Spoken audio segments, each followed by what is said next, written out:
This video is sponsored by SBO Digital Marketing. ஆமாங்க, இதில் நீங்கள் ஃப்ரீ டைமில் ஒர்க் பண்ணி ஏர்ன் பண்ணலாம். இது ஒரு பார்ட் டைம் ஜாப் கம்பெனிங்க. இந்த கம்பெனியோட நேம் வந்து school of business organisation private limited. இது வந்து திருவண்ணாமலையில் லொக்கேட்டாக இருக்குது. மேலும் விவரங்களுக்கு வந்து ஸ்க்ரீனில் இருக்கிற நம்பருக்கு வந்து கான்டாக்ட் பண்ணுங்க. ஸ்கிப் பண்ணாதீங்க. பெரிய தப்பு. தினம் 300 ரூபாய் சம்பாதிக்க அரிய வாய்ப்பு. இன்ஸ்டாகிராம், ஃபேஸ்புக் பயன்படுத்த தெரிந்தால் போதும். Content post and content publishing மூலமா தினம் 300 ரூபாய் சம்பாதிக்கலாம். இந்த வேலை செய்ய 5 நிமிடம் போதும். Work training support, group communication support, all language customer live chat support, முக்கியமா சொந்தமா ஒரு பிசினஸ் ஸ்டார்ட் பண்ற அளவுக்கு உங்களால கற்றுக்கொள்ளவும் முடியும், சம்பாதிக்கவும் முடியும். இந்த வேலை வாய்ப்பு வழங்குவது 5 வருடத்திற்கு மேல ரன் ஆகிட்டு இருக்க நம்ம தமிழ்நாட்டு company school of business organisation private limited. மேலும் விவரங்களுக்கு டிஸ்கிரிப்ஷன்ல கொடுத்திருக்க நம்பருக்கு வாட்ஸ்அப் பண்ணுங்க. இன்றைக்கி வீடியோவில் என்ன பார்க்க போகிறோன்னா, முட்டை குழம்பு எப்படி செய்யறதுங்க வாங்க வீடியோக்குள்ளே போய் பார்க்கலாம். இதுக்கு வந்து இஞ்சி பூண்டு பேஸ்ட்லாம் தேவையில்லைங்க. வெங்காய தக்காளி இருந்தாலே போதும். நம்ம வந்து ஈஸியாக இந்த குழம்பு வந்து செஞ்சிடலாம். இது சாப்பாடுக்கு வந்து சூப்பராக இருக்குங்க. கண்டிப்பாக நீங்கள் எல்லோரும் இந்த வீடியோவை ஸ்கிப் பண்ணாமல் பாருங்கள். வாங்க வீடியோக்குள்ளே போகலாம். இப்போ அடுப்பில் ஒரு வானல் வச்சுக்கோங்க. அதில் வானல் சூடானதும் எண்ணெய் ஊற்றிக்கோங்க. எண்ணெய் இது கொஞ்சம் அதிகமாகவே தேவைப்படும்.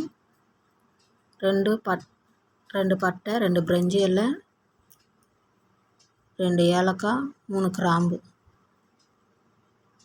இதையும் இதில் எண்ணெயில் சேர்த்துக்கோங்க. சேர்த்துட்டு கொஞ்சமாக ஒரு 1/2 ஸ்பூன் அளவுக்கு வந்து சீரகமும் சேர்த்துக்கோங்க.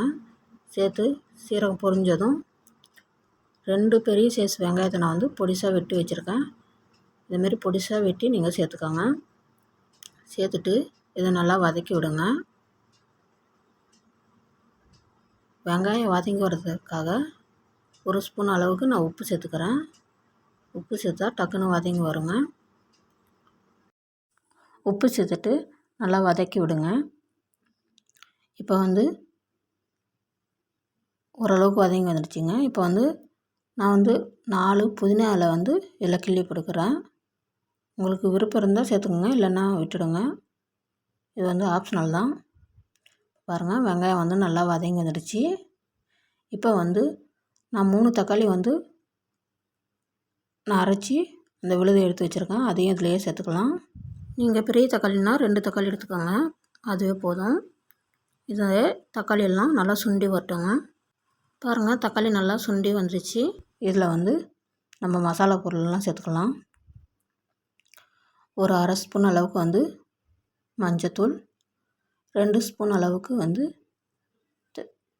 தனியாத்தூள், 1 ஸ்பூன் தனி மிளகாய்த்தூள் இதெல்லாம் சேர்த்து நல்லா வதக்கி விடுங்க. இப்போ வந்து உங்களுக்கு விருப்பம் இருந்தால் கொஞ்சமாக கரம் மசாலா சேர்த்துக்கோங்க. நான் வந்து ஒரு 1/2 ஸ்பூன் அளவுக்கு வந்து கரம் மசாலா சேர்த்துக்கிறேன்.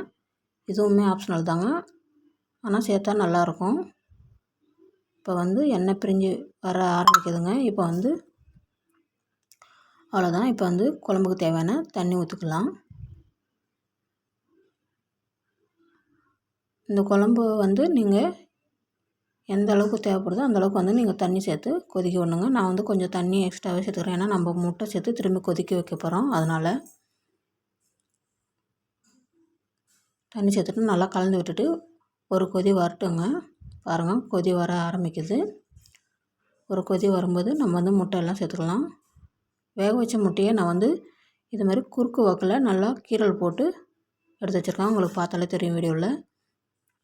இதுமாரி ஒரு டைம் நீங்கள் வந்து கீரல் போட்டு பாருங்கள். உள்ளார வந்து நல்லா உப்பு காரம்லாம் இறங்கியிருக்கும். இப்போ வந்து குழம்புல சேர்த்துக்கிட்டு இப்போ வந்து நீங்கள் உப்பெல்லாம் செக் பண்ணிவிட்டு உப்பு தேவைப்பட்டால் நீங்கள் வந்து உப்பு சேர்த்துக்கலாம். நான் வந்து எனக்கு கொஞ்சம் உப்பு தேவைப்பட்டதுங்க, அதனால் நான் உப்பு திரும்பியும் ஒரு 1/2 ஸ்பூன் அளவுக்கு வந்து நான் உப்பு சேர்த்துக்கிட்டேன். சேர்த்து நல்லா கொதிக்க விடுங்க. இடையில கிளறி விடுங்க. எண்ணெய் பிரிஞ்சு வரும்போது நம்ம வந்து அடுப்பு ஆஃப் பண்ணலாம். இப்போ பாருங்கள், ஓரத்தில் நல்லா எண்ணெய்லாம் பிரிஞ்சு வந்துருச்சு. அடுப்பு ஆஃப் பண்ணிவிட்டு கொத்தமல்லி இலை தூவி விட்டுக்கலாம். அவ்வளோதாங்க, சுவையான முட்டை குழம்பு வந்து ரெடி ஆகிடுச்சு. இது சாப்பாடுக்கு, இட்லி, தோசைக்கெல்லாம் சூப்பராக இருக்குங்க. கண்டிப்பாக இது மாதிரி நீங்கள் செஞ்சு பாருங்கள். இதுவே நீங்கள் சப்பாத்திக்குன்னா தக்காளியை கொஞ்சம் கம்மி பண்ணிக்கோங்க. கூடவே ஒரு 2-4 முந்திரி பருப்பு சேர்த்து அரைச்சி வச்சிங்கன்னா அது வந்து சப்பாத்திக்கு நல்லாயிருக்கும். இது வந்து சாப்பாடுக்கு தாங்க சூப்பராக இருக்கும். இஞ்சி பூண்டு கூட நான் சேர்க்காம தான் செஞ்சுருக்கேன்.